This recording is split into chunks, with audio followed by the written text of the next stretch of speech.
Un cordial saludo tengan todos y bienvenidos nuevamente a nuestra sección de lectura. Esta semana leeremos el documento 135 del libro de Urantia.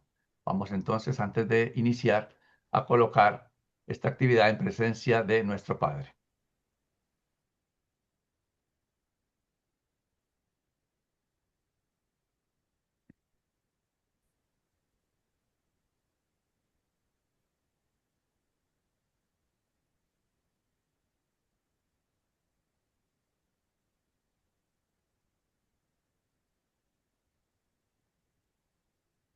Muy bien, vamos entonces a iniciar. Documento 135, Juan el Bautista. Juan el Bautista nació el 25 de marzo del año 7 antes de Cristo, según la promesa que Gabriel le hizo a Elizabeth en junio del año anterior. Durante 5 meses mantuvo Elizabeth el secreto de la visitación de Gabriel. Cuando ella se lo dijo a su marido, Zacarías, grande fue la turbación de éste, que solo acabó por creer totalmente en el relato de su mujer después de que tuvo un sueño singular unas 6 semanas antes del nacimiento de Juan. Con excepción de la visitación de Gabriel a Elizabeth y del sueño de Zacarías, no hubo nada extraño ni sobrenatural relacionado con el nacimiento de Juan el Bautista. Al octavo día, Juan fue circuncidado conforme a la tradición judía. Día tras día y año tras año, creció como otros niños en la pequeña aldea conocida por entonces como la ciudad de Judá, situada a unos 6 kilómetros al oeste de Jerusalén. El acontecimiento notable de la infancia de Juan fue la visita que en compañía de sus padres hizo a Jesús y a la familia de Nazaret. Esta visita tuvo lugar en el mes de junio del año 1 antes de Cristo, cuando contaba con poco más de 6 años. Después de su regreso de Nazaret, los padres de Juan emprendieron en forma sistemática la educación del muchacho. No había en esa pequeña aldea escuelas de la sinagoga. Sin embargo, como Zacarías era un sacerdote, era un hombre bastante bien instruido. Elizabeth, por su parte, tenía mucha más instrucción que el común de las mujeres de su época en Judea. También ella pertenecía al sacerdocio, puesto que era descendiente de las hijas de Aarón. Como Juan era hijo único, podían dedicar mucho tiempo a su capacitación mental y espiritual. Zacarías solo tenía que oficiar en el templo en Jerusalén por breves periodos, de manera que dedicaba mucho de su tiempo a la enseñanza de su hijo. Zacarías y Elizabeth tenían una pequeña granja donde criaban ovejas. No alcanzaban a ganarse la vida con esta propiedad, pero Zacarías recibía un estipendio regular de los fondos del templo dedicados al sacerdocio. Primero, Juan se hace nazareo. No había escuela en la cual Juan pudiera graduarse a los 14 años, pero sus padres habían seleccionado este como el año apropiado para que tomara el voto formal de nazareo. En consecuencia, Zacarías y Elizabeth llevaron a su hijo a En-Gedi, junto al Mar Muerto. Esta era la sede que la hermandad nazarea tenía en el sur, y allí el joven fue debida y solemnemente iniciado de por vida en esta orden. Después de las ceremonias y de hacer voto de abstención de toda bebida intoxicante, de dejarse crecer el cabello y de no tocar a los muertos, la familia se encaminó a Jerusalén, donde Juan completó frente al templo las ofrendas requeridas de los que tomaban los votos nazareos. Juan hizo los mismos votos vitalicios que habían sido administrados a sus ilustres predecesores, Sansón y el profeta Samuel. Un nazareo vitalicio se consideraba una personalidad santificada y sagrada. Los judíos tenían por los nazareos casi la misma veneración y respeto que les merecía el sumo sacerdote.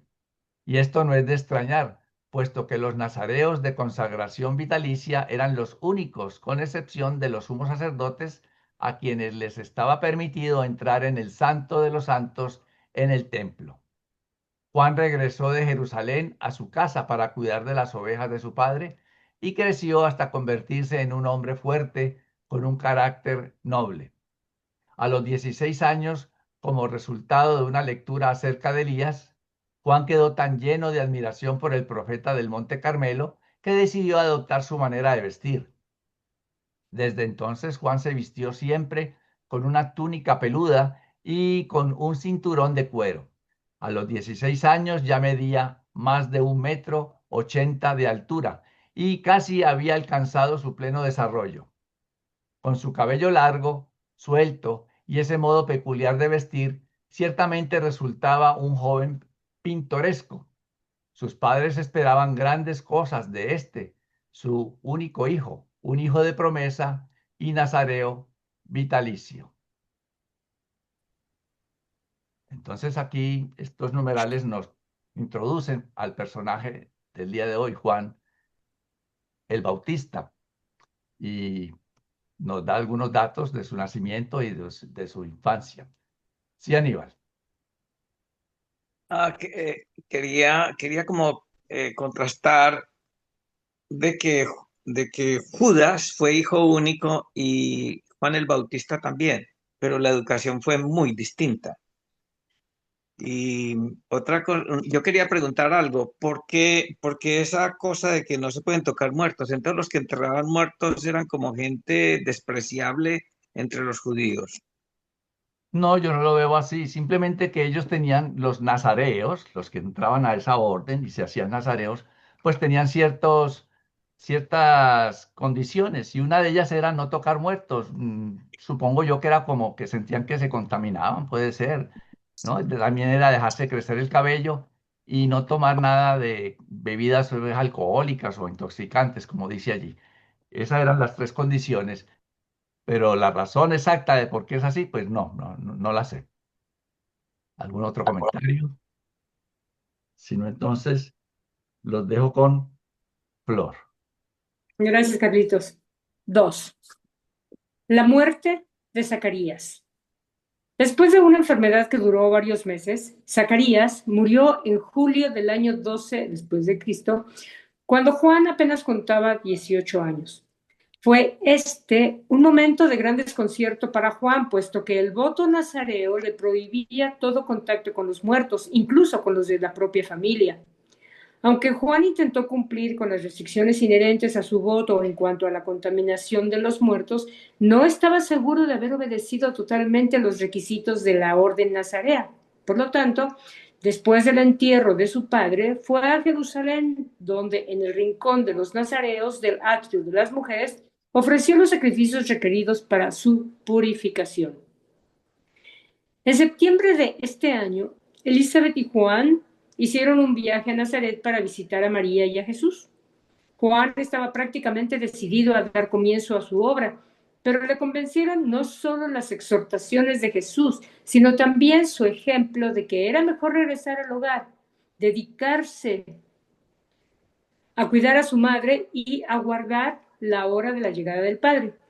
Después de despedirse de Jesús y de María, al final de esta agradable visita, Juan no volvería a ver a Jesús hasta el momento de su bautismo en el Jordán.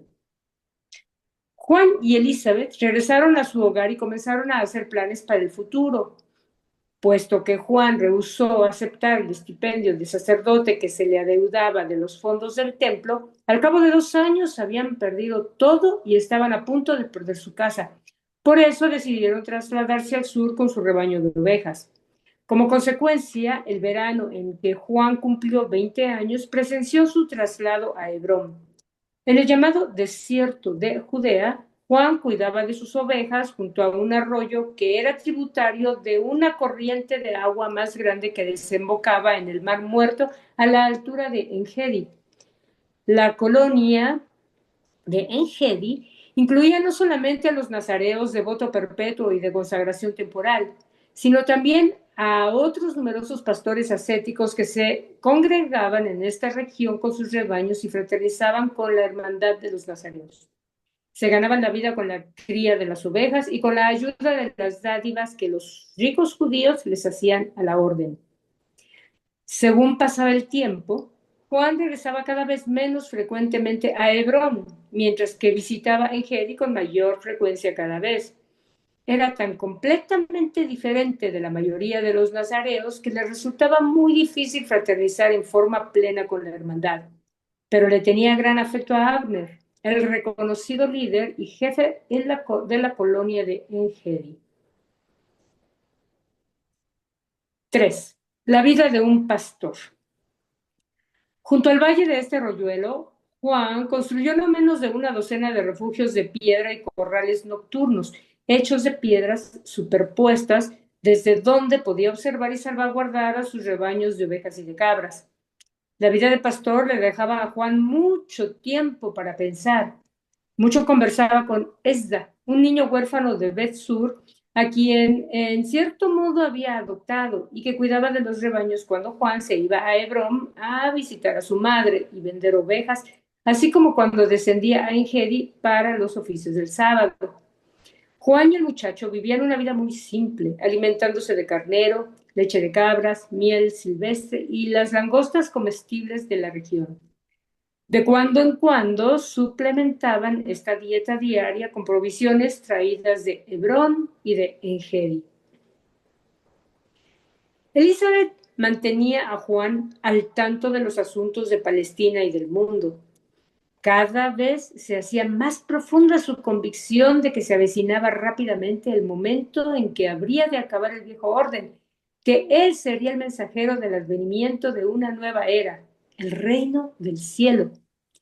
Este rudo pastor tenía gran predilección por los escritos del profeta Daniel. Había leído miles de veces la descripción que Daniel hacía de la gran imagen, la que, según Zacarías le había relatado, representaba la historia de los grandes imperios del mundo, comenzando con Babilonia, luego Persia, Grecia y finalmente Roma. Juan percibía que ya Roma estaba compuesta de pueblos y razas tan políglotas que jamás podría llegar a consolidar firmemente un imperio sobre sólidos cimientos. Él creía que Roma aún entonces estaba dividida en Siria, Egipto, Palestina y otras provincias. Y entonces leyó que en los días de estos reyes, el Dios del cielo levantará un reino que no será jamás destruido, ni será este reino dejado a otro pueblo, sino que desmenuzará y consumirá a todos estos reinos y permanecerá para siempre. Está entre comillas porque está en la tradición. Y le fue dado dominio y gloria y un reino para que todos los pueblos, naciones y lenguas le sirvieran. Su dominio es dominio eterno, que nunca pasará, y su reino, uno que no será destruido. El reino y el dominio y la grandeza del reino debajo de todo el cielo será dado al pueblo de los santos del Altísimo, cuyo reino es reino eterno, y todos los dominios le servirán y le obedecerán. Juan nunca consiguió superar por completo la confusión que le produjo lo que había oído decir a sus padres sobre Jesús y estos pasajes que leía en las Escrituras. En el libro de Daniel leía: miraba yo en la visión de la noche, y he aquí con las nubes del cielo venía uno como un hijo del hombre, y le fue dado dominio y gloria y un reino. Pero estas palabras del profeta no armonizaban con lo que le habían enseñado sus padres. Por otra parte, tampoco correspondía su conversación con Jesús con ocasión de su visita cuando tenía 18 años con estas declaraciones de las Escrituras. A pesar de esta confusión, en medio de su perplejidad, su madre le aseguraba que su primo lejano, Jesús de Nazaret, sería el verdadero Mesías que había venido para ocupar el trono de David y que él, Juan, habría de ser el mensajero de su advenimiento y su principal apoyo. Por todo lo que oía Juan sobre el vicio y la iniquidad en Roma y el libertinaje y la esterilidad moral del imperio, por lo que él sabía de las fechorías de Herodes Antipas y de sus gobernadores de Judea, se inclinaba a pensar que se acercaba el fin de la era. Le parecía a este noble y rudo hijo de la naturaleza que el mundo estaba maduro para el fin de la era del hombre, para el alborear de una nueva era, perdón, para el alborear de una era nueva y divina, el reino del cielo. En el corazón de Juan fue creciendo la convicción de que había de ser el último de los antiguos profetas y el primero de los nuevos. Vibraba con el sobrecogedor impulso de salir y proclamar a todos los hombres: arrepentíos, andad bien con Dios, preparaos para el fin, preparaos para el advenimiento del nuevo orden eterno de los asuntos terrenales, el reino del cielo. En verdad es bien interesante conocer estos detalles que no, o sea, algunas partes están en información tradicional, otras no, pero ubicar ambas juntas, así como nos las están narrando ahora en la Quinta Revelación, en el libro de Urantia, nos permite formarnos un marco de referencia bastante más amplio y más completo, sobre todo todos estos momentos de la vida de, no solamente de Juan el Bautista, sino lo que sucedía alrededor de él y toda la disciplina y la formación que este profeta se fue dando a lo largo de este tiempo en el que él se fue preparando para su gran labor. ¿Alguna inquietud, algún comentario que deseen compartir? En realidad está muy claro, es más que nada informativo. Aníbal. El Abner que le tenía gran afecto es el mismo Abner que, que se retiró cuando él murió, que lo decapitaron. Es el mismo. Muy buena pregunta. Yo asumo que sí, esa es mi opinión personal. Asumo que se trata del mismo Abner que después se fue y que era más intransigente y, bueno, respetaba más la enseñanza de Jesús. Yo asumo que es el mismo, porque estuvo en el mismo grupo, además. Adelante, Rita. Gracias, Florcita. 4. La muerte de Elizabeth. El 17 de agosto del año 22 después de Cristo, cuando Juan tenía 28 años, su madre falleció repentinamente. Los amigos de Elizabeth, conociendo las restricciones nazareas respecto al contacto con los muertos, incluso los de la propia familia, hicieron todos los arreglos para el entierro de Elizabeth antes de mandar a llamar a Juan. Al recibir Juan la noticia de la muerte de su madre, instruyó a ésta que condujera a sus rebaños a En-Gedi y partió hacia Hebrón. A su regreso a En-Gedi, después del funeral de su madre, donó sus rebaños a la hermandad y durante una temporada se apartó del mundo exterior para ayunar y orar. Juan tan solo conocía los métodos antiguos de acercarse a la divinidad. Tan solo conocía las historias de Elías, Samuel y Daniel.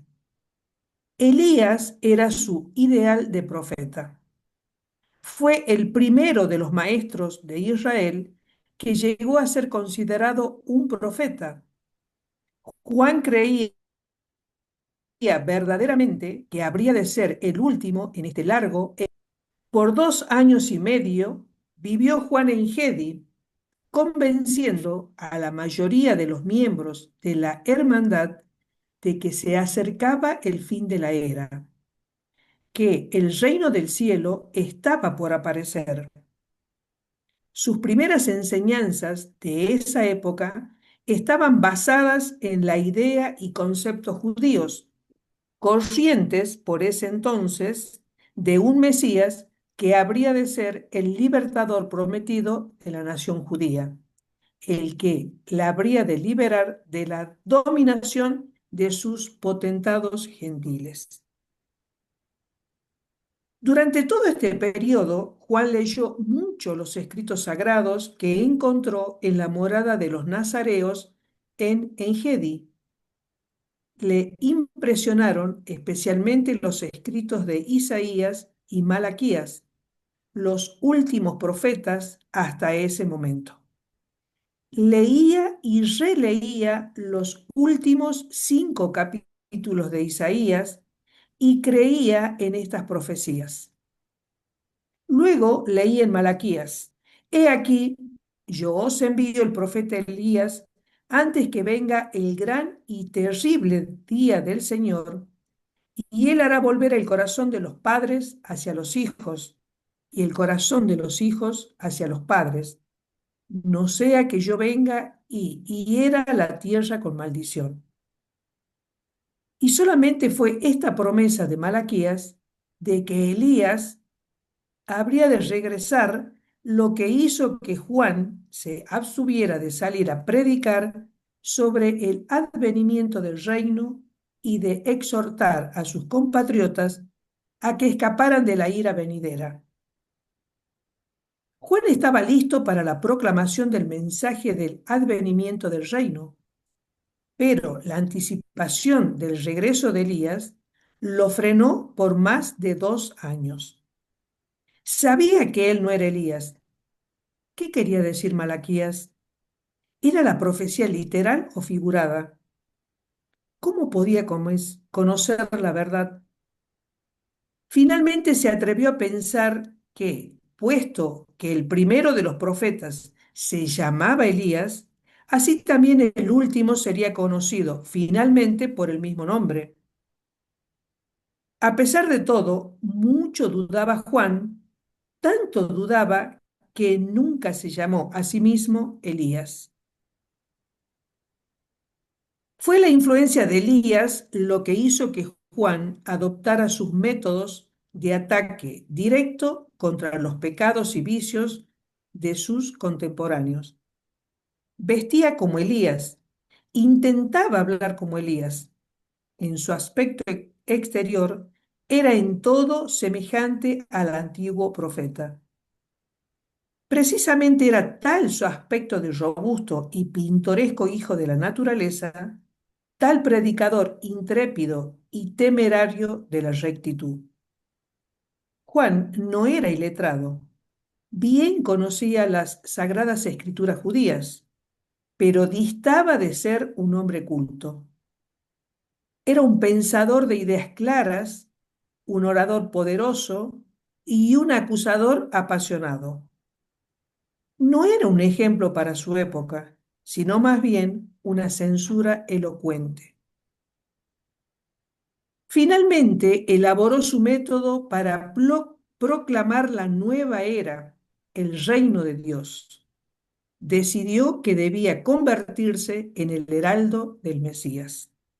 Apartó todas las dudas y partió de Engedi un día de marzo del año 25 después de Cristo, para comenzar su corta pero brillante carrera como predicador público. Bastante interesante. Bastante interesante. Bueno, ¿quiere hacer algún comentario? ¿No? Si no, le paso a Florcita. Muchas gracias, Rita. 5. El reino de Dios. Para comprender el mensaje de Juan, debe tenerse en cuenta la situación del pueblo judío en el momento en que él apareció en escena. Por casi 100 años, todo Israel se venía enfrentando con un dilema. Nadie podía explicar el porqué de su continuo sometimiento a los amos gentiles. ¿Acaso no enseñaba Moisés que la rectitud siempre sería recompensada con la prosperidad y el poder? ¿Acaso no eran ellos el pueblo elegido de Dios? ¿Por qué estaba desolado y vacante el trono de David? A la luz de las doctrinas mosaicas y de los preceptos de los profetas, era difícil para los judíos encontrar explicaciones para su tan prolongada y desolada situación nacional. Unos 100 años antes de los tiempos de Jesús y de Juan, había surgido en Palestina una nueva escuela de maestros religiosos, los apocalípticos. Estos nuevos maestros desarrollaron un sistema de creencias que explicaba los sufrimientos y la humillación de los judíos como expiación por los pecados de la nación. Se basaban en las razones históricamente bien conocidas que se habían invocado para explicar el cautiverio en Babilonia y en otros lugares en tiempos pasados. Pero según enseñaban los apocalípticos, Israel debía consolarse. Los días de su aflicción estaban por terminar. El castigo del pueblo elegido de Dios estaba llegando a su término. La paciencia de Dios para con los extranjeros gentiles se estaba agotando. El fin del dominio de Roma era sinónimo del fin de la era y, en cierto sentido, el fin del mundo. Estos nuevos maestros basaban sus enseñanzas en gran parte en las predicciones de Daniel y sistemáticamente enseñaban que la creación estaba por entrar en su etapa final. Los reinos de este mundo estaban por convertirse en el reino de Dios. Para la mente de los judíos de esta época, este era el significado de esa frase, el reino del cielo, que recurre en todas las enseñanzas de Juan y de Jesús. Para los judíos de Palestina, la frase el reino del cielo solo tenía un significado, un estado de absoluta rectitud en el cual Dios, el Mesías, regiría a las naciones de la tierra en perfección de poder, así como Él reinaba en el cielo. Hágase tu voluntad, como en el cielo, también en la tierra. En los tiempos de Juan, los judíos se preguntaban ansiosamente cuándo llegará el reino. Había una sensación general de que se estaba acercando el fin del dominio de las naciones gentiles. Corría por todo el pueblo hebreo la vívida esperanza y la anticipación ansiosa de que la consumación del deseo de todos los tiempos ocurriría durante esa generación. Aunque había entre los judíos grandes diferencias de opinión en la evaluación de la naturaleza del reino venidero, todos ellos estaban de acuerdo en su creencia de que el acontecimiento era inminente, próximo, en el umbral mismo del tiempo. Muchos, entre los que interpretaban literalmente el Antiguo Testamento, aguardaban ansiosamente al nuevo rey de Palestina, imaginando una nación judía reconstituida, liberada de sus enemigos y gobernada por el sucesor del rey David, el Mesías, que rápidamente sería reconocido como el gobernante legítimo y recto del mundo entero. Otro grupo más pequeño de devotos judíos tenía una opinión muy distinta de este reino de Dios. Enseñaban que el reino venidero no era de este mundo, que el mundo se estaba acercando a su fin y que un nuevo cielo y una nueva tierra anunciarían el establecimiento del reino de Dios, que este reino habría de ser un dominio sempiterno que se pondría fin al pecado y que los ciudadanos del nuevo reino se tornarían inmortales, disfrutando para siempre de esta dicha sin fin. Todos estaban de acuerdo en que un castigo drástico o una purga purificadora precedería necesariamente el establecimiento del nuevo reino en la tierra. Los literalistas enseñaban que se desencadenaría una guerra mundial que destruiría a todos los infieles, mientras que los fieles alcanzarían rápidamente una victoria universal y eterna.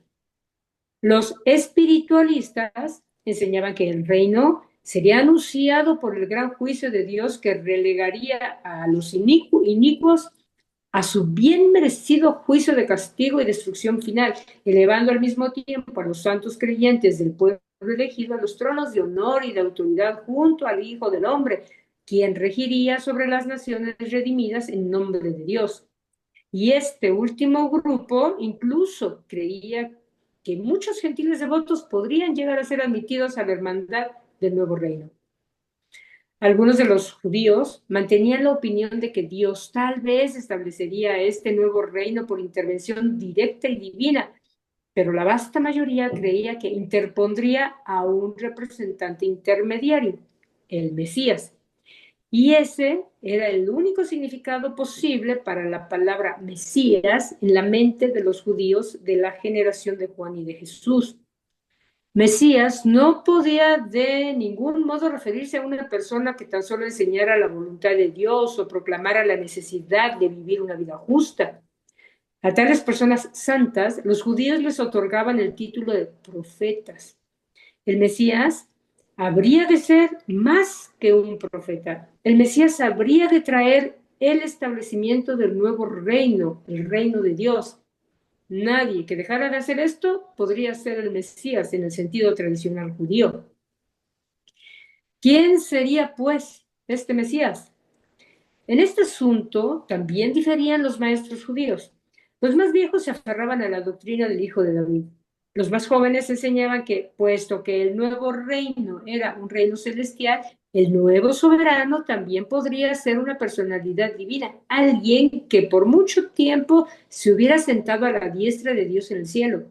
Y aunque parezca extraño, los que así concebían al soberano del nuevo reino lo imaginaban no como un Mesías humano, no como un simple hombre, sino como un hijo de Dios, un príncipe celestial, mantenido durante mucho tiempo en espera para asumir la soberanía de la tierra renovada. Tales eran los antecedentes religiosos del mundo judío cuando Juan salió a proclamar: arrepentíos, el reino del cielo se aproxima. Se entiende, pues, que el anuncio de Juan de la inminente llegada del reino tenía no menos de media docena de significados diferentes en la mente de los que escucharon su predicación apasionada. Pero pese al significado asignado por los oyentes a las palabras de Juan, cada uno de los diversos grupos judíos que esperaban el advenimiento del reino se conmovía con las declaraciones de este predicador sincero, entusiasta y rudo, que hablaba de rectitud y de arrepentimiento, que tan solemnemente exhortaba a sus oyentes a que huyeran de la ira venidera. Qué bonito leer estos pasajes, es bonito. Inclusive hoy en día, si se, nos podemos dar cuenta que así como había confusión en aquellas épocas, unos se imaginaban una cosa, otros se imaginaban otra, pues yo creo que estamos muy distantes hoy en día de imaginarnos una y otra y mil cosas. Y temas de conspiración o ideas diversas han surgido en nuestro día a día con respecto a qué es lo que va a pasar, si ya va a aparecer Jesús otra vez, si va a venir, si Dios, si van a intervenir. En realidad, aún seguimos en esa duda y en esos cuestionamientos que nos impiden saber exactamente qué es lo que va a pasar. Claro, ahora tenemos el libro Durante, que yo creo que nos da una gran luz al respecto, pero entonces nos da ternura también ver cómo en aquellos tiempos existían dudas al igual que hoy, ¿no? Y claro, bajo el contexto de antes, yo creo que era más lógico que hubiera tantas dudas. Pero bueno, vamos a ver. Aníbal, adelante. Sí, iba a comentar eso también, porque los de la New Age cada mes están pronosticando el fin del mundo. Pero otra cosa que iba a comentar es que la mayoría como que pensaba que el Mesías era el Hijo del Hombre, pero hubo como una secta que pensaron que iba a ser el Hijo de Dios, pero ninguno pensó que iba a ser el Hijo del Hombre y el Hijo de Dios a la vez. Eso era lo que iba a decir. Claro, es que yo creo que en ese tiempo era muy difícil poder imaginar ambas situaciones, o sea, no podían imaginar que un ser divino pudiera venir acá como tal y experimentar la vida como mortal y también como divino, o sea, yo creo que bajo el contexto de la época o era uno o era otro, algunos se lo imaginaban como un ser celestial, otros como un líder político, ¿no? Entonces, claro, había diversidad de ideas y creencias y percepciones. Y es lindo, bueno, qué bonito que se lo preguntaran al menos, ¿no? Porque hay gente que ni siquiera se pregunta nada, pero al menos era un cuestionamiento que qué bonito saberlo hoy en día. Y bueno, es parte de la historia de nuestro mundo, de cómo se fue poco a poco evolucionando ese modo de pensamiento religioso que eventualmente va a terminar a llevar a nuestro mundo a luz y vida, ¿no? Estamos en transición, estamos en el proceso. Y este fue un momento del proceso. Bonito. ¿Será que los que leemos el libro Durantia sabemos solamente eso, de que Jesús fue el Hijo del Hombre y el Hijo de Dios? No, porque yo creo que esa información como tal está en diferentes lugares, en diferentes escritos. Lo que pasa es que hoy, gracias al libro Durante, podemos poner todos los puntos sobre las IS en una línea de tiempo adecuada, bajo el contexto adecuado. Pero creo que la información de algún modo se derivó se derivó de diferentes momentos, de diferentes personalidades y trascendió bajo diferentes traducciones, de generaciones, etcétera, en lo que hoy tenemos. Si te das cuenta, hay una gran similitud entre todas las religiones y a la vez grandes diferencias entre las mismas religiones. Y eventualmente vamos a acabar con una sola versión de toda la información, ¿no? Que va a ser la versión real, la actual, la real, la que debe ser. Ujú.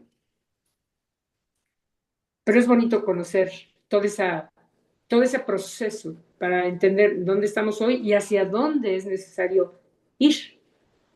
Bueno, le voy a pasar la palabra a Carlitos para que continúe con el documento. 6. Juan comienza a predicar. A principios del mes de marzo del año 25, Juan viajó por la costa occidental del Mar Muerto y río arriba por el Jordán hasta llegar frente a Jericó, al antiguo vado por el cual Josué y los hijos de Israel pasaron cuando entraron por primera vez en la tierra prometida. Ya al cruzar al otro lado del río, se estableció cerca de la entrada del vado y comenzó a predicar a la gente que cruzaba el río en ambas direcciones. Era este el más frecuentado de todos los cruces del Jordán. Era evidente para todos los que le oían que Juan era más que un predicador. La gran mayoría de los que escuchaban a este hombre extraño que había salido del desierto de Judea se alejaban convencidos que habían oído la voz de un profeta. No es de extrañar que el alma de estos cansados y esperanzados judíos se agitara profundamente al presenciar este fenómeno. En el transcurso de toda la historia judía, los devotos hijos de Abraham jamás habían anhelado tanto la consolidación de Israel, ni deseado más ardientemente la restauración del reino. En toda la historia judía, el mensaje de Juan no hubiera podido nunca tener un impacto tan profundo y universal como el que tuvo cuando apareció misteriosamente junto a la orilla de este cruce meridional del río Jordán para anunciar el advenimiento de el reino del cielo. Juan era pastor como Amós, vestía como el antiguo Elías y fulminaba con sus admoniciones y lanzaba sus advertencias según el espíritu y el poder de Elías. No es sorprendente que este extraño predicador sacudiera el alma misma de la Palestina entera, a medida que los viajeros iban llevando por doquier la nueva de su predicación junto al río Jordán. Había además otro rasgo más nuevo en la obra de este predicador nazareo. Bautizaba a cada uno de sus creyentes en el Jordán para la remisión de los pecados. Aunque el bautismo no era una ceremonia nueva entre los judíos, no la habían visto nunca usada como Juan la estaba utilizando. Hacía mucho tiempo que se acostumbraba a bautizar a los prosélitos gentiles al tiempo de su ingreso en la comunión del patio exterior del templo, pero no se les había pedido nunca a los judíos mismos que se sometieran al bautismo de arrepentimiento. Solo 15 meses pasaron entre el momento en que Juan comenzó a predicar y a bautizar y su arresto y encarcelación por instigación de Herodes Antipas. Pero en este corto tiempo bautizó a más de 100,000 penitentes. Juan predicó durante 4 meses junto al vado de Betania, antes de remontar el Jordán hacia el norte. Decenas de millares de personas, algunos por curiosidad, pero muchos con sinceridad y seriedad, acudieron de todas partes de Judea, Perea y Samaria para escucharle. Hasta vinieron algunos desde Galilea. En mayo de este año, aún estando junto al vado de Betania, los sacerdotes y levitas enviaron una delegación para que le preguntara si decía ser él el Mesías y quién le había otorgado la autoridad para predicar.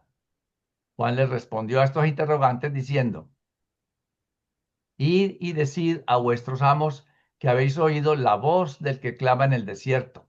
así como lo dijo el profeta, y que esa voz os dijo: preparad camino al Señor, enderezad las sendas para nuestro Dios. Todo valle sea alzado y bájese todo monte y collado. El terreno accidentado se hará plano, y los sitios rocosos se convertirán en valles allanados, y toda carne verá la salvación de Dios. Juan era un predicador heroico, pero sin tacto. Cierto día, cuando estaba predicando y bautizando en la ribera occidental del Jordán, un grupo de fariseos y cierto número de saduceos llegaron hasta él y se presentaron para ser bautizados. Antes de conducirlos al agua, Juan, dirigiéndose al grupo, les dijo: ¿quién os advirtió que huyerais como víboras ante el fuego de la ira venidera? Yo os bautizaré, pero os advierto, debéis dar frutos dignos de sincero arrepentimiento, si queréis recibir la remisión de vuestros pecados. No me digáis que Abraham es vuestro padre. Os declaro que Dios es capaz de hacer surgir de estas 12 piedras que aquí veis ante vosotros, hijos dignos de Abraham. Ya ahora está el hacha en la raíz misma de los árboles. El árbol que no traiga buen fruto está destinado a que se le corte y se le eche al fuego. Las 12 piedras a las cuales se refería eran las famosas piedras conmemorativas erigidas por Josué para rememorar el cruce de las 12 tribus en este mismo punto cuando éstas entraron por primera vez en la tierra prometida. Juan daba clases a sus discípulos en el curso de las cuales los instruía sobre los detalles de su nueva vida y trataba de responder a sus muchas preguntas. Aconsejaba a los maestros a que instruyeran en el espíritu, no solo en la letra de la ley. Enseñaba a los ricos a que alimentaran a los pobres. A los recaudadores les dijo: no extorsionéis más de lo que os está asignado. A los soldados les dijo: no inflijáis violencia ni demandéis nada injustamente, contentaos con vuestros salarios. Y a todos aconsejaba: preparaos para el fin de la era, el reino del cielo se aproxima. Vemos pues cómo Juan empieza su misión ya de predicación y empieza a ir hacia el norte por orillas del río Jordán, y cómo él utiliza esa práctica del bautismo que ya era conocida anteriormente, pero aquí hay algo nuevo, como nos dice ahí, le está pidiendo a los mismos judíos que se bauticen, eso no era lo común.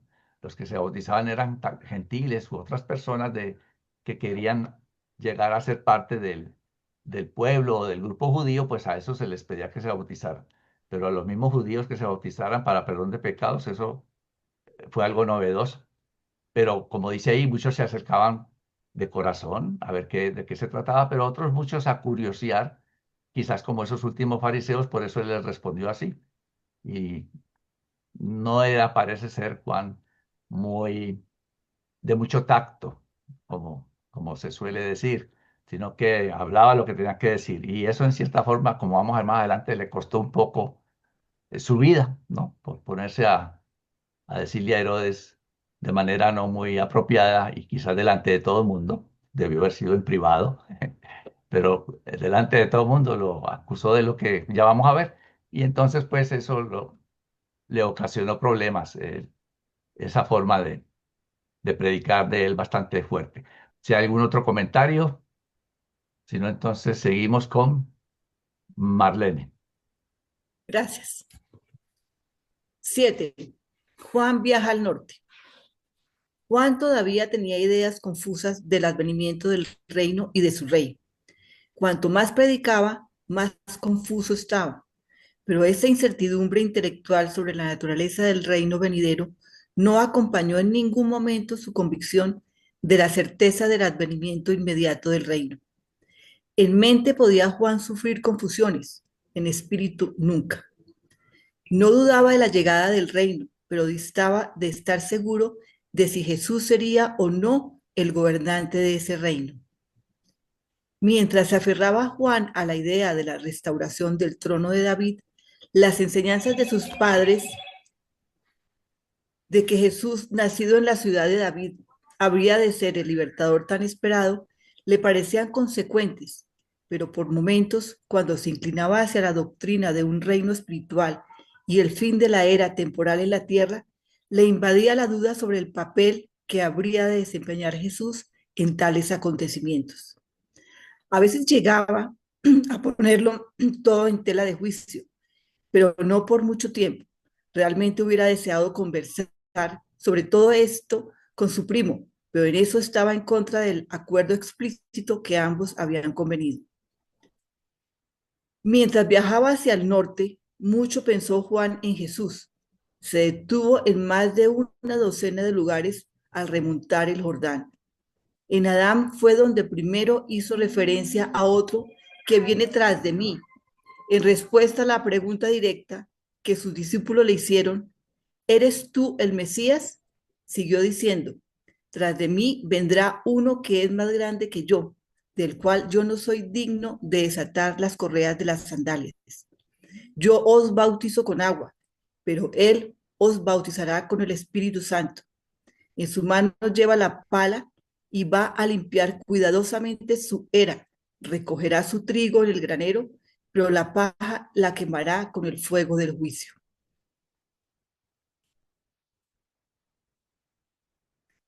En respuesta a las preguntas de sus discípulos, Juan siguió ampliando sus enseñanzas día a día, añadiendo más información útil y consoladora. Además del mensaje críptico con que comenzara su ministerio: arrepentíos y sed bautizados. Por esta época llegaban multitudes de Galilea y de la Decápolis. Veintenas de creyentes sinceros se detenían con su adorado maestro día tras día. 8. Encuentro de Jesús y Juan. Por diciembre del año 25 después de Cristo, al llegar Juan al vecindario de Pella en su viaje remontando el Jordán, su fama ya se había extendido por toda Palestina y su obra había llegado a ser el tema principal de conversación en todos los pueblos alrededor del lago de Galilea. Jesús había hablado favorablemente sobre el mensaje de Juan y eso había dado lugar a que muchos en Capernaum se unieran al culto de arrepentimiento y bautismo de Juan.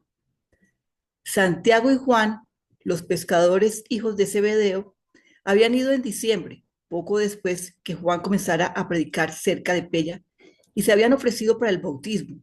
Iban a ver a Juan una vez por semana y le traían a Jesús las últimas noticias de la obra del evangelista. Los hermanos de Jesús, Santiago y Judá, habían hablado de ir a ver a Juan para ser bautizados. Cuando Judá vino a Capernaum para los oficios del sábado, ambos decidieron, después de escuchar el discurso de Jesús en la sinagoga, asesorarse con él respecto a estos planes. Ocurrió esto el sábado por la noche del 12 de enero del año 26 después de Cristo. Jesús le pidió que pospusieran la discusión hasta el día siguiente, cuando les daría una respuesta. Poco durmió esta noche, pues estaba en estrecha comunión con el Padre Celestial. Había dispuesto a almorzar con sus hermanos y aconsejarles respecto al bautismo por Juan. Esa mañana del domingo estaba Jesús trabajando como de costumbre en el taller de barcas. Santiago y Judá habían llegado con el almuerzo y le esperaban en el cuarto de depósito, pues aún no había llegado la hora del receso del mediodía y ellos sabían que Jesús era muy formal respecto de esas cosas.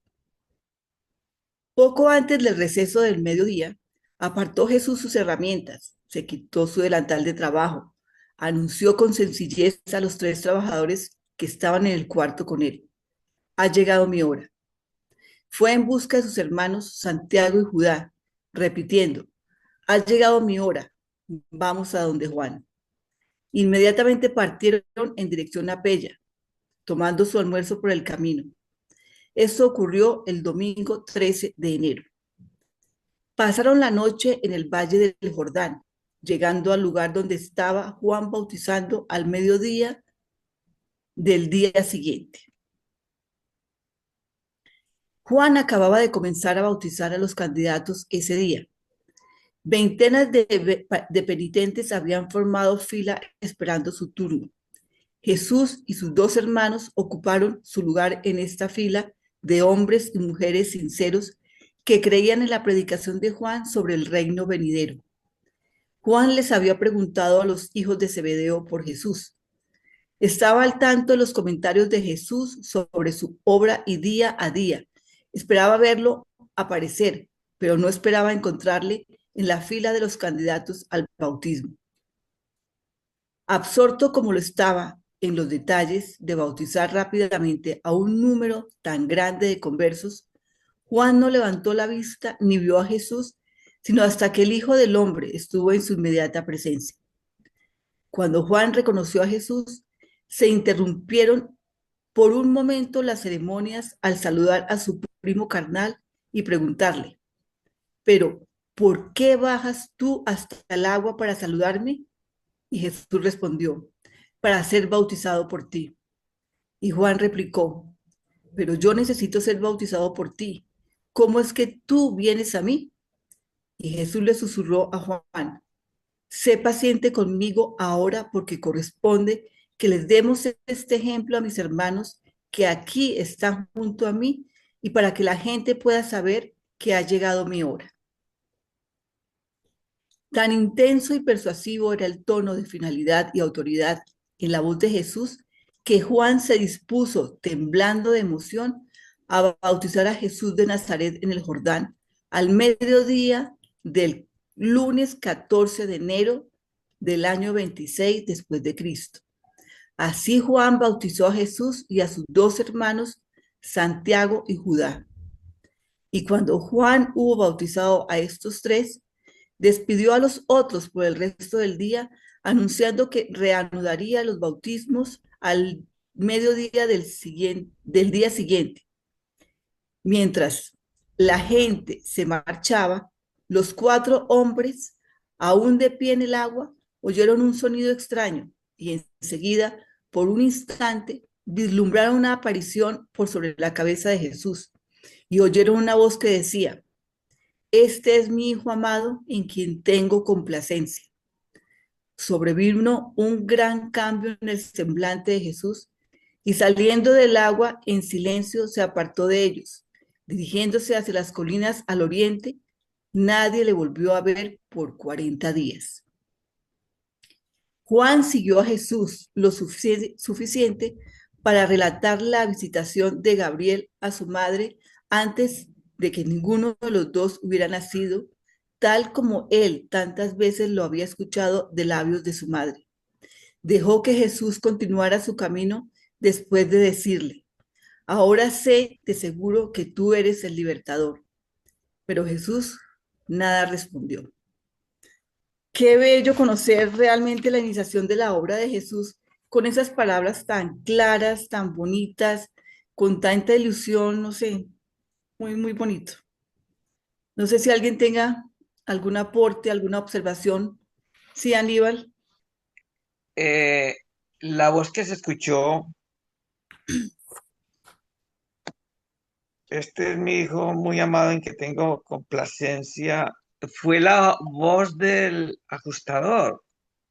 Sí, el ajustador sale de la mente de Jesús, sube a Divington, lo personaliza y regresa. Y es cuando le pronuncia esas palabras. Ahora, este pasaje lo vamos a ver mucho más claro en un documento adelante. Entonces no voy a adelantarme en este tema porque lo vamos a ver con más claridad. Bueno. Fue a Divinington, pero eso va a tomar tiempo. Un ajustador puede viajar como instantáneamente. Pues son tiempos que no son los nuestros, ¿no? Nosotros tenemos la realidad de un tiempo y pues, a ver, ¿cómo me explico? Yo creo que me podría ayudar más Flor, que conoce más del tema.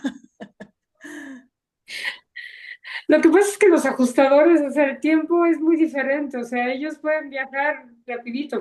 Además, No fue un segundo, o sea, porque en ese tiempo, mientras estaban ahí, pero ya lo vamos a ver como dijo Marlene y lo dijo muy bien, en el siguiente documento viene más detallado cómo se dio ese momento y cómo lo percibieron los que estaban ahí y lo que dijo el ajustador. Pero sí, pueden viajar mucho más rapidito que nosotros, bastante más rapidito que nosotros. Gracias. Bueno, con gusto. Waldemar, Buenas tardes. A mí me llama la atención la humildad de Jesús.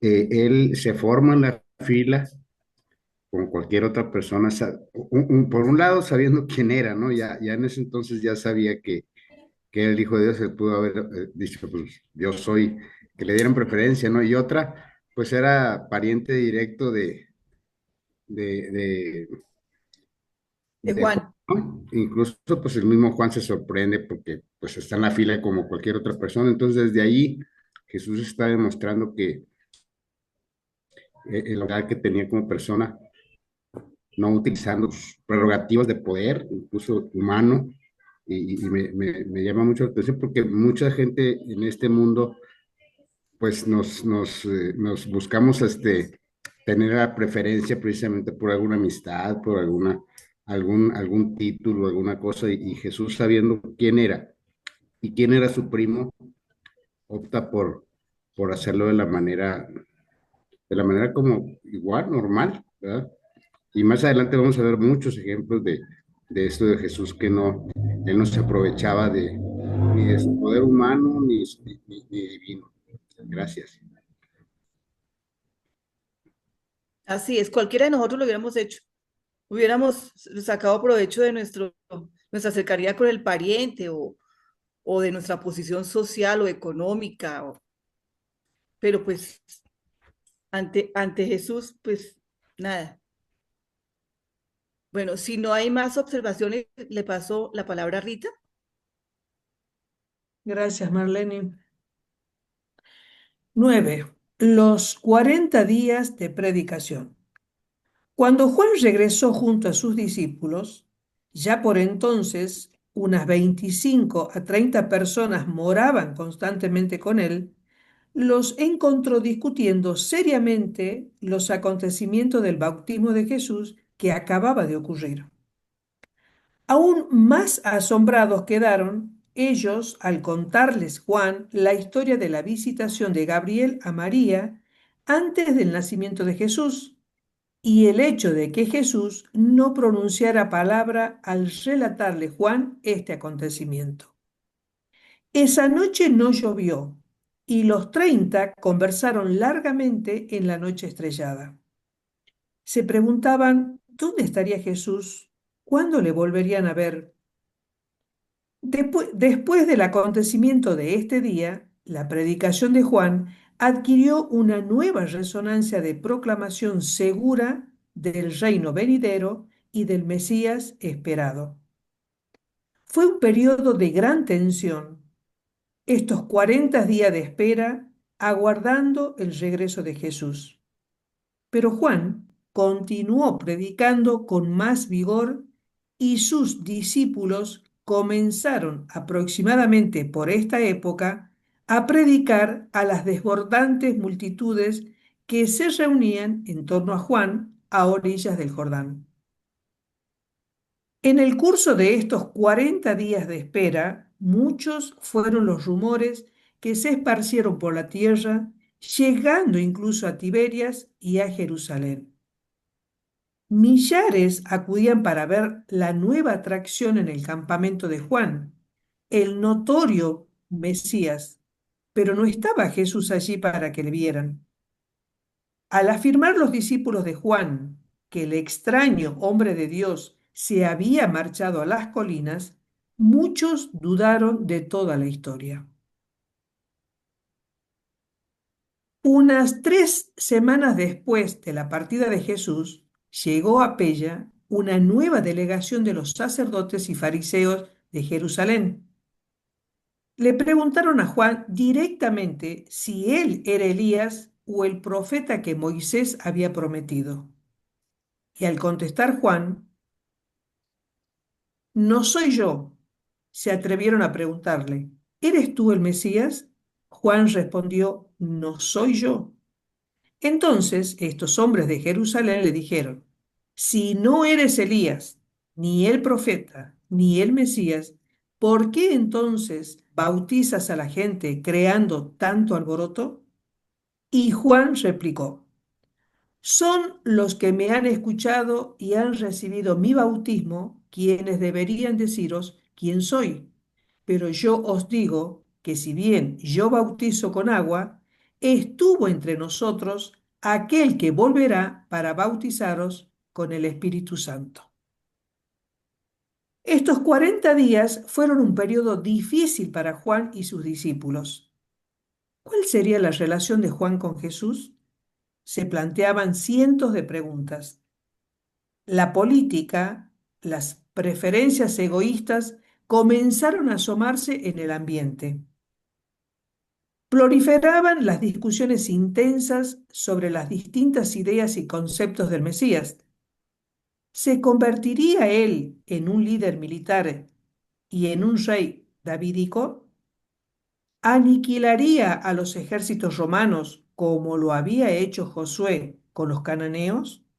¿O establecería un reino espiritual?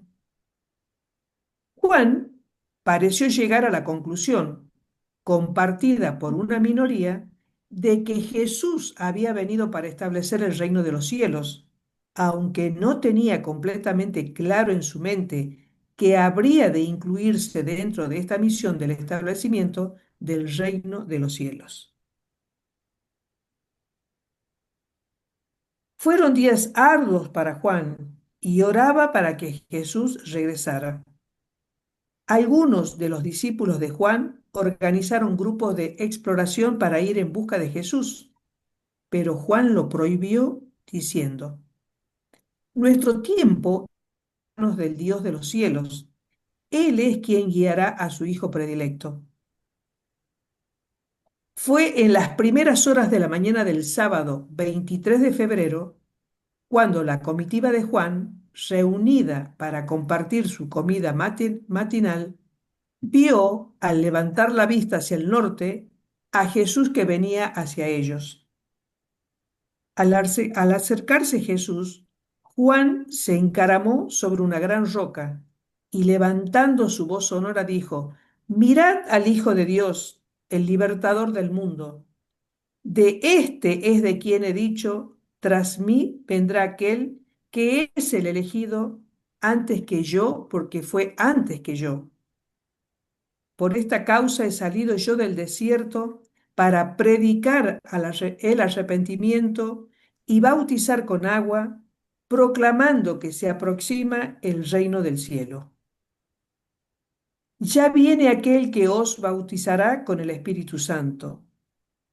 Yo he visto al Espíritu Divino descendiendo sobre este hombre y he oído la voz de Dios decir, este es mi Hijo amado, de quien estoy bien complacido.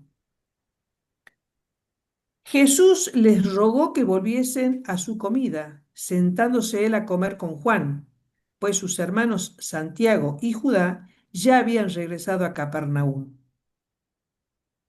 Temprano en la mañana del día siguiente se despidió de Juan y sus discípulos para regresar a Galilea. Nada les dijo de cuándo volverían a verle. A las preguntas de Juan acerca de su propia predicación y misión, Jesús solamente dijo, mi Padre te guiará ahora y en el futuro como lo ha hecho en el pasado. Así se separaron estos dos grandes hombres esa mañana a orillas del Jordán y no se habrían de encontrar nunca más en la carne. Es una belleza también este numeral, ¿no? Una belleza. Bueno, ¿alguien tiene alguna reflexión? Bueno, ahora sí, Carlitos. Gracias, Rita. 10. Juan viaja al sur.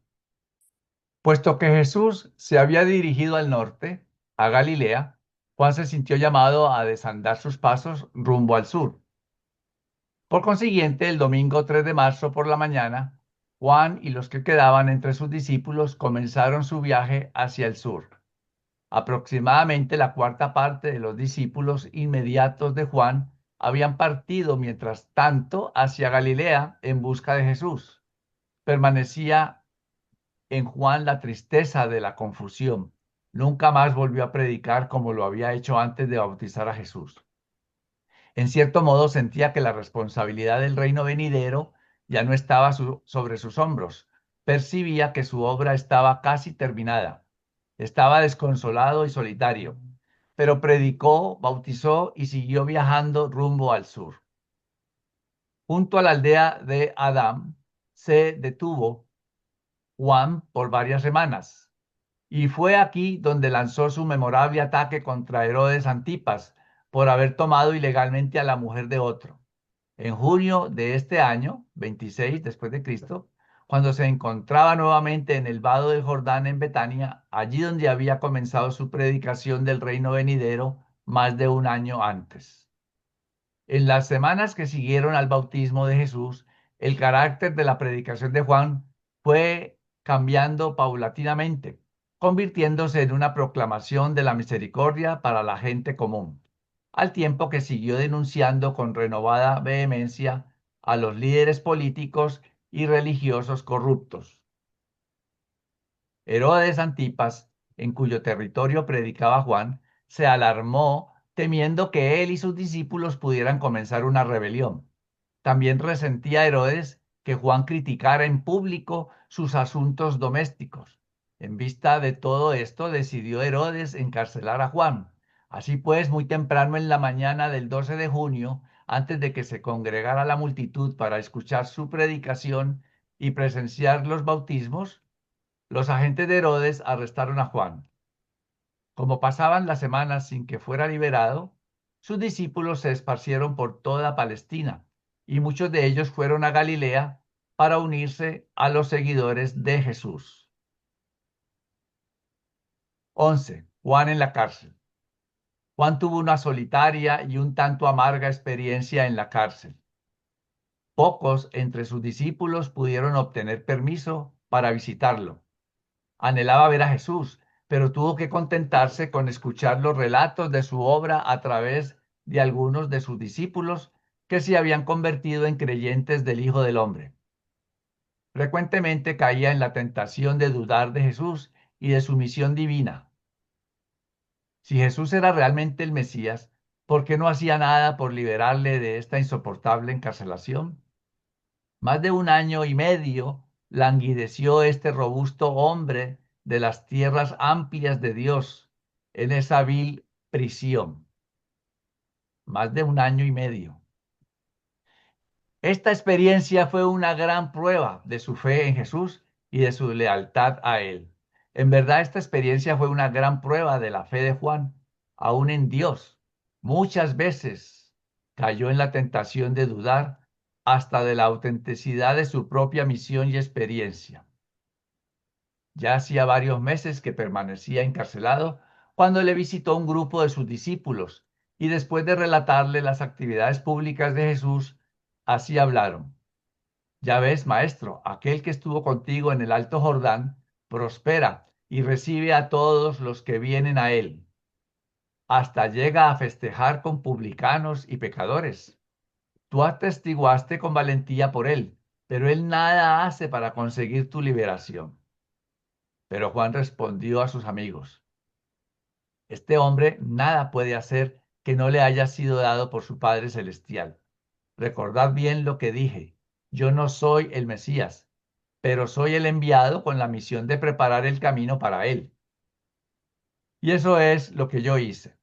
El que tiene la novia es el novio, pero el amigo del novio que está junto a él y le oye, se regocija grandemente por el sonido de su voz. Ya pues se ha cumplido mi regocijo. Él debe aumentar, yo disminuir. Yo soy de esta tierra y he proclamado mi mensaje. Jesús de Nazaret descendió a la tierra desde el cielo y está por sobre todos nosotros. El Hijo del Hombre ha descendido de Dios y os declarará las palabras de Dios, porque el Padre Celestial no escatima el Espíritu a su propio Hijo. El Padre ama a su Hijo y pronto todo lo pondrá en las manos de este Hijo. El que cree en el Hijo tendrá vida eterna.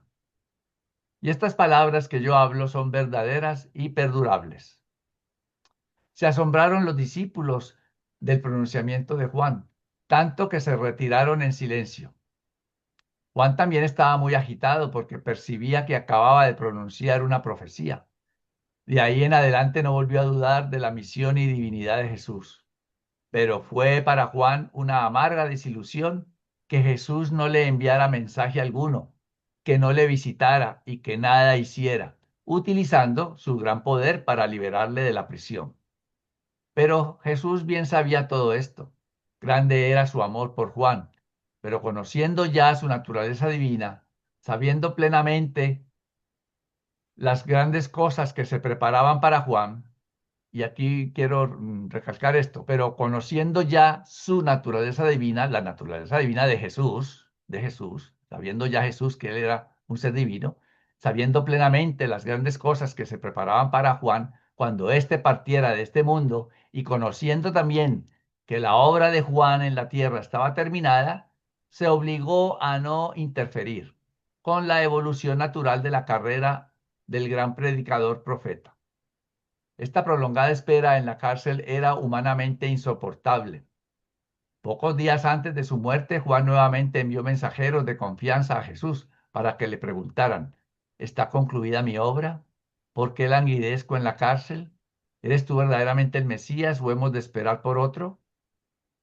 Cuando estos dos discípulos le entregaron este mensaje a Jesús, el Hijo del Hombre replicó, volved a Juan, decirle que yo no lo he olvidado, pero que también en esto tenga paciencia, porque corresponde que nosotros cumplamos toda rectitud. Contadle a Juan lo que habéis visto y oído, que se predican buenas nuevas a los pobres, y finalmente decirle al amado heraldo de mi misión terrenal, que será abundantemente bendecido en la edad venidera, si no encuentra ocasión de dudar y cometer un desliz por mí. Fueron estas las últimas palabras que recibió Juan de Jesús. Mucho lo consoló este mensaje, consolidando su fe y preparándole para el trágico fin de su vida en la carne que siguió muy de cerca a esta memorable ocasión. Porque yo me imagino a Juan 18 meses, año y medio allí esperando. Es que pensemos en eso, uno quiere que todo sea rapidito, uno hace una oracioncita y apenas la terminó que dijo amén, y enseguida quiere que ya esté todo hechecito. Y él 18 meses y bueno, hasta que se murió porque nunca le llegó lo que él esperaba, ¿no? Que Jesús fuera, que lo sacara de allí o alguna situación así. Le tocó quedarse hasta el final. Sí, Liliana. Gracias. Uno siempre, lo digo por mí, ¿no? ¿Cómo serán pues esos seres con todo eso que les tocó vivir? Pero uno cuando ora, a veces tiene fe y paciencia y a veces no. Y yo creo que eso es muy humano, ¿no es cierto? Uno a veces Claro. dice, Padre, yo conocí un señor que decía, Padre, que se haga tu voluntad, pero que coincida con la mía, ¿sí? Pero era como a manera de molestar, ¿no? Porque él a veces decía, precisamente, pienso yo que comprendemos a Juan por eso, porque uno a veces quiere que ya y que se solucione como uno quiere y como uno siente que debe ser, pero resulta que uno piensa una cosa, pero el Padre tiene otros planes, Así es, sí, así es. ¿sí? No, No y no sé es si fácil. estoy, Sí, ¿sí? no sé. No, no es fácil, Ujú. sí. Pero es parte pues de Gracias. nuestra vida, de nuestra naturaleza, aprender eso, Sí, del aprenderlo y nos aprendizaje. cuesta toda la vida y nos Sí, volvemos señor. viejitos y no hemos aprendido. Estamos como niños de kinder todavía. Ujú. No es Sí, fácil. gracias. Bien, entonces los dejo ahora con Flor para continuar. Muchas gracias, Carlitos. 12. La muerte de Juan el Bautista. Como Juan estaba trabajando en el sur de Perea cuando fue arrestado, se le condujo inmediatamente a la prisión de la fortaleza de Macaerus, donde estuvo encarcelado hasta su ejecución. Herodes gobernaba en Perea, así como en Galilea, y mantenía residencia en esta época tanto en Julias como en Macaerus de Perea. En Galilea, la residencia oficial se había trasladado de Séforis a la nueva capital de Tiberias. Herodes temía poner en libertad a Juan por miedo a que instigase una rebelión. Temía matarle por miedo a que la multitud se sublevase en la capital, porque millares de habitantes de Perea creían que Juan era un hombre santo, un profeta. Por lo tanto, Herodes mantuvo al predicador nazareo en la cárcel, no sabiendo qué hacer con él. Varias veces Juan había estado ante Herodes, pero nunca aceptó ni abandonar sus dominios ni a renunciar a toda actividad pública una vez fuera puesto en libertad.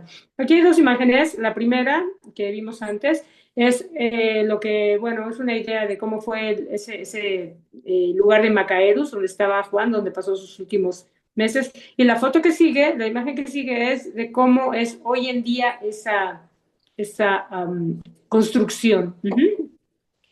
Bueno, retomo aquí. Y la creciente agitación en constante efervescencia en cuanto a Jesús de Nazaret advertía a Herodes que no era el momento para dejar en libertad a Juan. Además, Juan también era víctima del intenso y amargo odio de Herodías, la mujer ilegal de Herodes. En numerosas ocasiones Herodes conversó con Juan sobre el reino del cielo y aunque a veces se turbaba seriamente con su mensaje, no se atrevía a liberarlo de la prisión. Puesto que todavía se estaban construyendo muchos edificios en Tiberias, Herodes pasaba considerable tiempo en sus residencias de Perea y le tenía preferencia a la fortaleza de Macaerus. Habrían de transcurrir varios años antes de que todos los edificios públicos y la residencia oficial de Tiberias estuvieran terminados. Para celebrar su cumpleaños, Herodes organizó una gran fiesta en el palacio de Macaerus para sus funcionarios principales y otras personalidades de alto rango en los concilios del gobierno de Galilea y Perea. Como Herodías no había conseguido persuadir a Herodes de que aplicara a Juan la pena de muerte, se dedicó a la tarea de urdir un astuto plan para lograr ese propósito. En el curso de las festividades y espectáculos de la velada, Herodías presentó a su hija para que bailara ante los comensales. Herodes quedó muy complacido con la danza de la doncella y llamándola ante él le dijo: «Eres encantadora, estoy complacida contigo. Pídeme en mi cumpleaños todo lo que desees, que yo te lo daré, aunque sea la mitad de mi reino». Y Herodes así habló después de haber bebido mucho vino. La doncella se apartó y le preguntó a su madre qué debía pedirle a Herodes.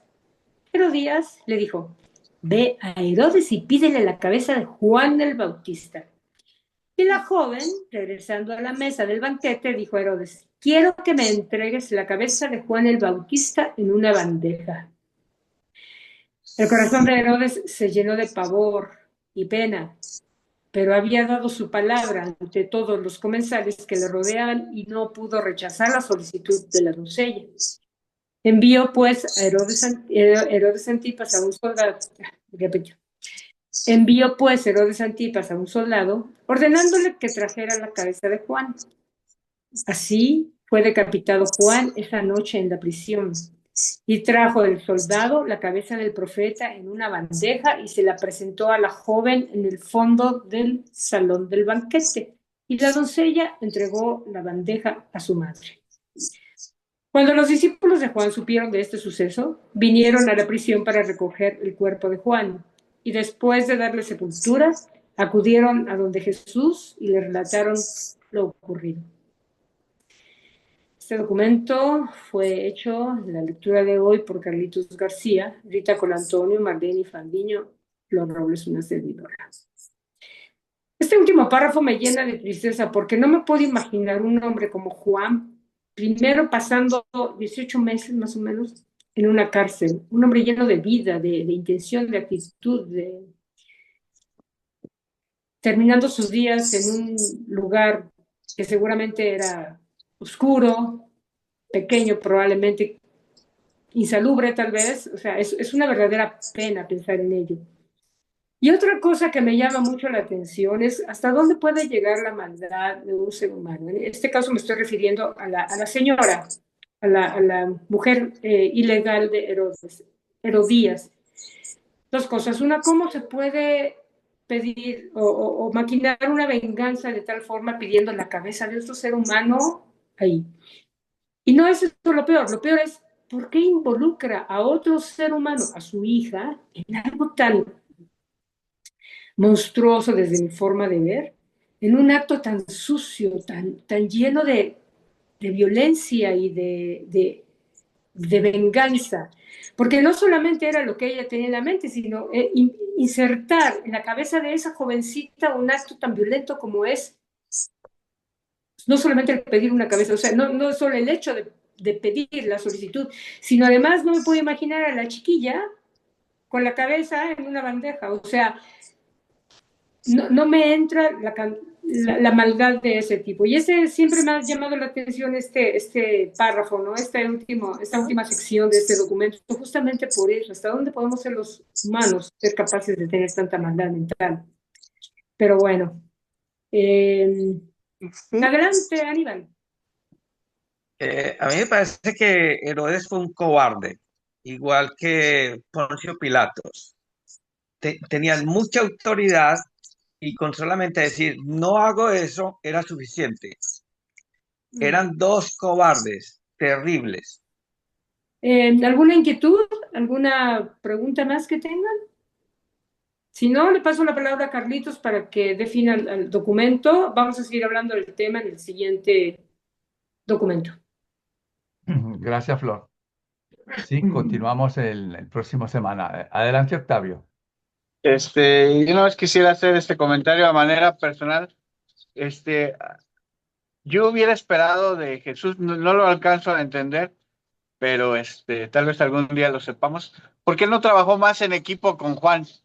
Pareciera que no lo aprovechó, no sé cómo explicarlos. Como que lo dejó ser, le dio su independencia, pero a mí me hubiera gustado que hubiera habido como algo más coordinado y que hubieran trabajado en equipo.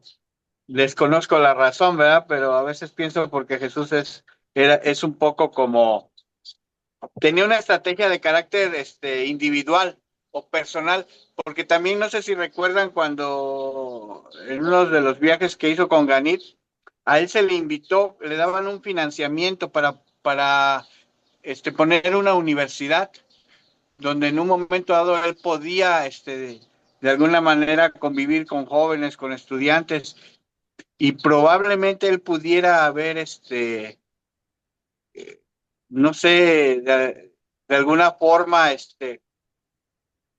haber inducido su mensaje, ¿no? A través de esa universidad. Imagínense ustedes si él lo hubiera aceptado, porque dentro de sus funciones, cuando Emanuel le dijo qué podía y qué no podía hacer, considero que dentro de uno de esos puntos él pudiera haber aceptado ese compromiso. Probablemente no lo hizo, pero me hubiera gustado que lo hubiera hecho. Siento que el mensaje se hubiera diseminado con mayor alcance. Y ahí yo pensé ese día que cuando lo analicé, dije, bueno, no lo aceptó, estuvo bien. Pero ahorita al escuchar la historia de Juan me viene eso a la cabeza. O sea que Jesús de alguna manera tenía su plan de alguna forma muy particular, muy personal, no de una extensión amplia, sino de una extensión pues corta, ¿no? O hermética, porque siento que a Juan lo desperdició, no lo supo meter a su equipo. Él sabrá sus razones, pero esto es lo que yo veo. Gracias y gusto en saludarlos. Gracias, Octavio. Bien, pues entonces la próxima semana seguiremos leyendo más detalles ampliando parte de lo que estudiamos o leímos hoy en el documento 136. Les agradezco a todos su presencia, a Marlene y a Rita, gracias por ayudarnos en la lectura. Y entonces, sin más, un feliz fin de semana y hasta entonces, que esté muy bien. Muchas Gracias. gracias. Muchas bendiciones a Bendiciones. todos.